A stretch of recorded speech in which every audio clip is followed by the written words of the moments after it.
Looks like portraits and source view. I don't know what that is. It's supposed to go with the relative position. Yeah.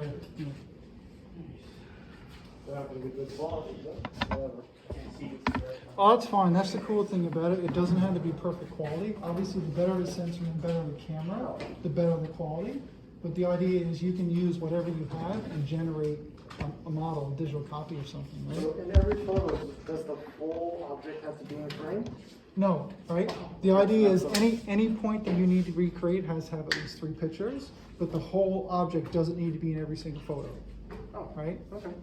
I'm gonna go home and recreate my entire apartment in this stuff. Thanks for that. Well, honestly, there's actually an app. Matterport is a company that deals with real estate and generating virtual walkthroughs for real estate, right? Yeah. So they actually have an app called Matterport Catch for free that you can download and allows you to use your phone to generate a 3D model of inside a house.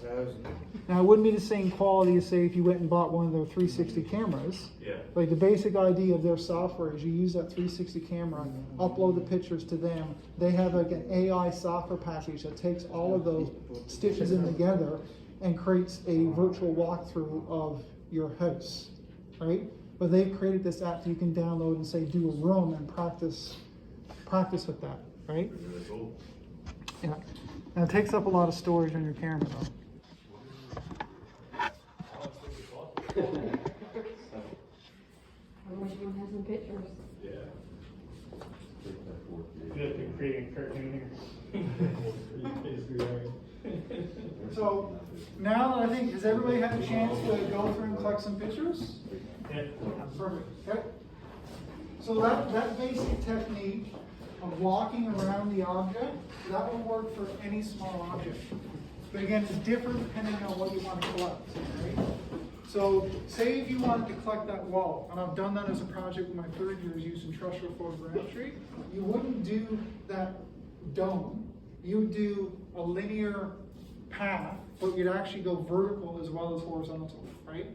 So you would take pictures along the wall, and then you'd go higher and take more, and go higher and take more. So it'd be like a horizontal path and a vertical path to recreate that wall, right? Same as doing a flight strip or what? Exactly, right? Instead of doing over the top, you do it along. And it's the same process if you're gonna manually take pictures with a drone and do a building, it'd be the same idea, right? You go up and down taking pictures, and then you fly over the top of it. But anything smaller, this would even work with statues, right? Or if you want to recreate, say, the Newstone in Byron Park, right, the Gallipoli Monument. We did that with a group, 2018, we went down and did it with a laser scanner. And they actually used that data to reconstruct or make a copy of it that's now installed in Gallipoli, Turkey. But you can actually do the same thing with a camera, and the same principle would apply. Even though it's bigger, it's a statue, you do the same thing. You do the circle around it and create that globe, that bowl structure over it, right? So they actually added a statue in Turkey? Yeah, it was installed this year. Oh, wow. Yeah. So I think it was 2018, the 3rd year group I taught in the summer. That's what we did as a project as part of the remote sensing, went down to terrestrial scanner and scanned that caribou and created a digital copy of it. And we gave it to, I forget which company got the contract to do it locally, but they took that data, created a mesh with it, and then sent that data to a foundry, I think it was a foundry in Turkey, and they used that as a mold and produced a copy of it. Remember when you were helping me with my math for cartography, it was to do with like World Yep. War I, and Yep. there was no monument there, it was like the only spot. There wasn't in Gallipoli, there is now. That was Yeah, actually, yeah, so the it's last very- one on the trail, the caribou, was in Gallipoli, Turkey. Yeah. So it's pretty cool that the students were actually involved in making that happen. Yeah, that right? is cool. So you can actually create the models without software. So that's the next thing that I'm talking about is the Bentley education software. Right? So Bentley is a huge company. They have like 60 different software packages doing everything from civil to hydrology work to 3D modeling to like there's tons of software packages. So as a student, you can get free access to that software, free access to a community network where you can ask for help, talk to professionals, and download any of these 60 packages, software packages, as long as your computer can handle it, right? So in the email I sent out prior to this lecture, I sent a PDF that talks about the process for accessing the free version. You gotta create a student account. they're gonna look for proof that you're a student, so just a picture of your student ID, send that into them. And then they'll send you a link to verify your account, and you can download all the software. So the link that you'll go to is this Bentley Education software. So you essentially come in as a login, and then as a student, let's see, I'll log in as mine. So you're going to use your CNA email when you do it, and then it'll ask for proof, so you'll send in your ID. Once you've got your account created, under student, you can get a ton of training. They have a bunch of training things that you can run through. You can connect with community members, and you can download software. So all of these software packages here, you can download for free and use for free, and they're full packages, right? So what you need to do for this is you can pick different lines. So we want to do reality modeling. So you download that context capture software. And that's the one that you'd use to bring in those images and create that 3D model.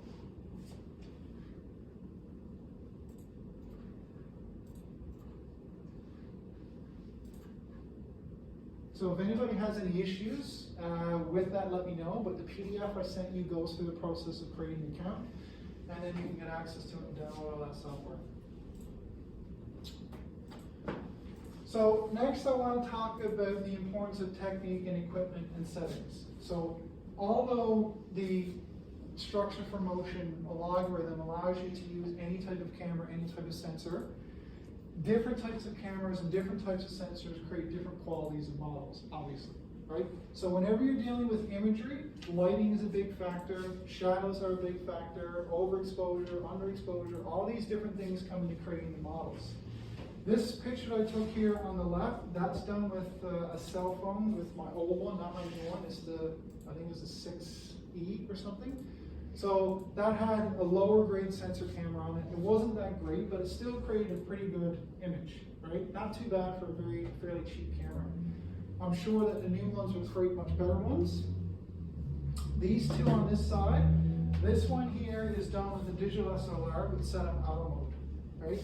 So on the auto mode, you're letting the camera control all of its settings, the focal length, ISO, the aperture speed, all of those settings it does itself. The problem with setting manual modes is that it can overexpose or underexpose the image, and you can have inconsistency in your images, right? You can have some that are darker, some that are lighter. So it doesn't create as crisp as a model than if you manually set your settings. And that's this last one here. It is the same using a digital SLR as a Canon D3400, and I manually set the settings, just like I talked about in a previous class.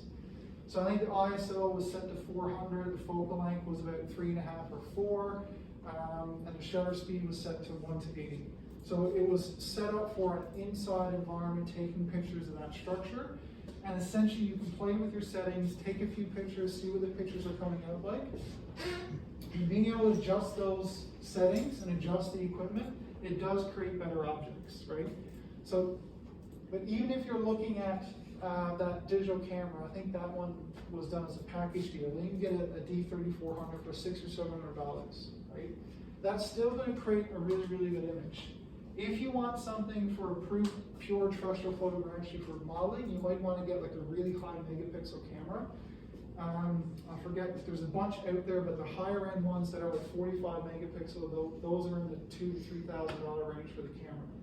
But that is still cheap in comparison to some of the aerial cameras, right? So the camera on the EV, for example, that tiny camera that I showed you from that EV is over $5,000 for that tiny camera, right?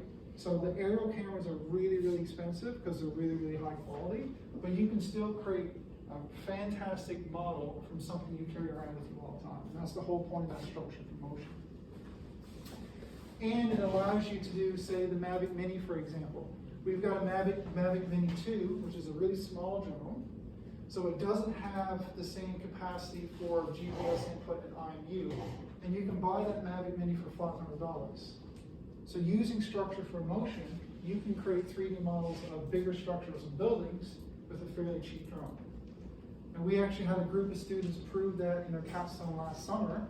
They went ahead and did volume calcs using the Mavic Mini and software package that allowed them to do autonomous drone flights. Compared it with the Phantom 4, and the results are pretty much the same.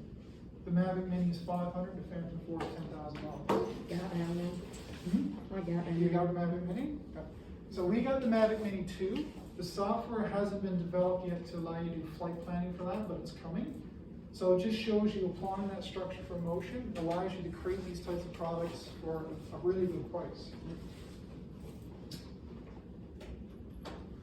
So, now that we've gone through our lecture, we've done practiced some of the exercises, talked about what it is, we're going to go and do a quick post-assessment.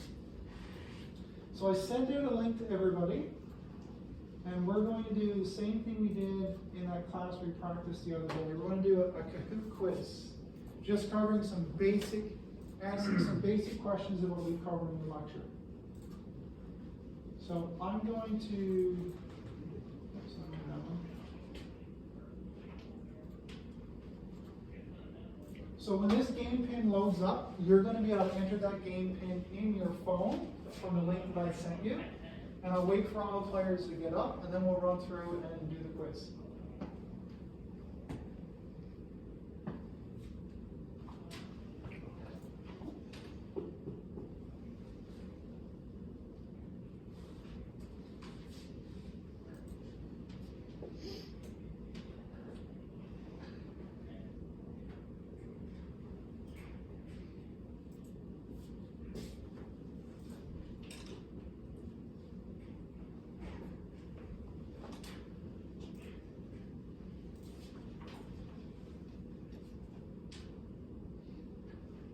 One more.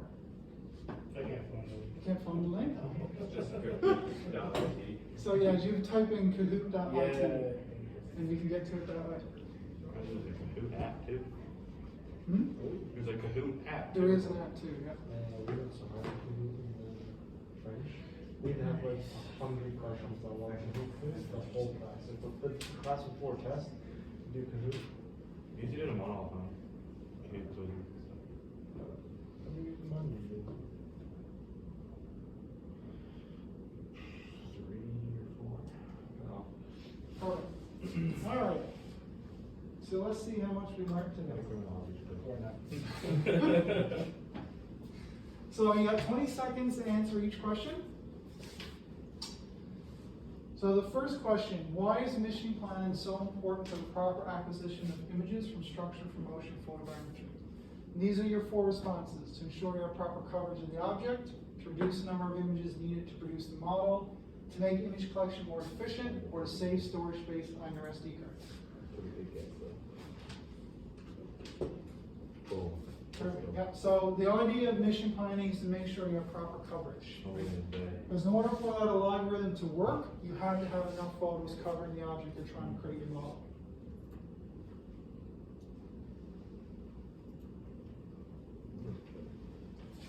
So the next one, what is the best method of image acquisition for reconstructing small objects using structure for motion photogrammetry?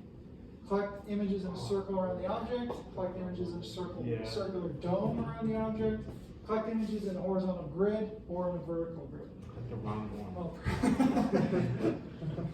So that's right, so you're gonna do it in a dome. And the dome, just make sure you get complete coverage over that object from all sides, right? Yeah, we can talk about it.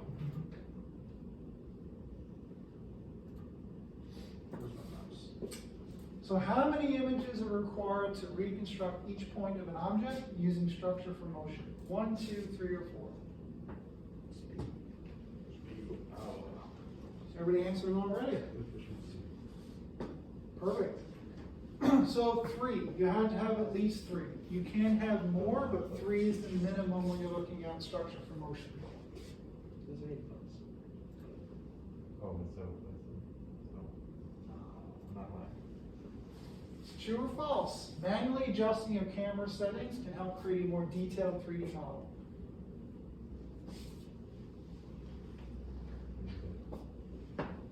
So,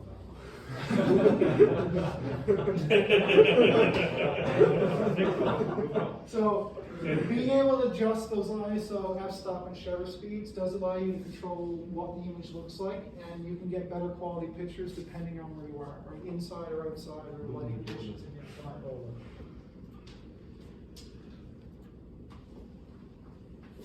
So last one, what camera parameters are calculated during the second step of structure for motion photogrammetry?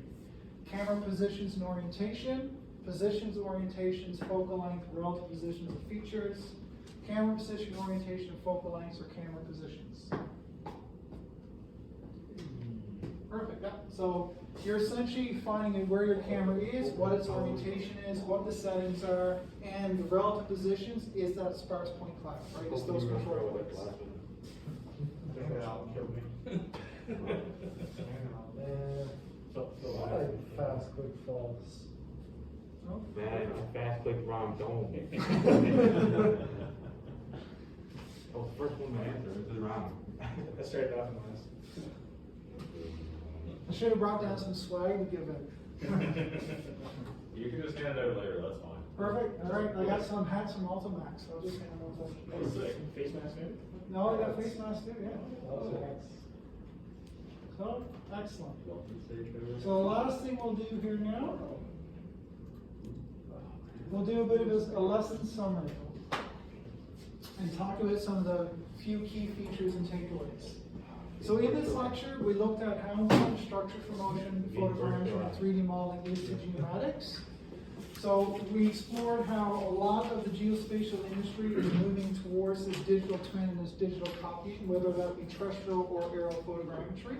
So moving forward in geomatics, having an understanding of that and that skill set is going to be really important, right? So it's going to be becoming more and more part of what you're going to do. We explore the basic concept of structure for motion photogrammetry.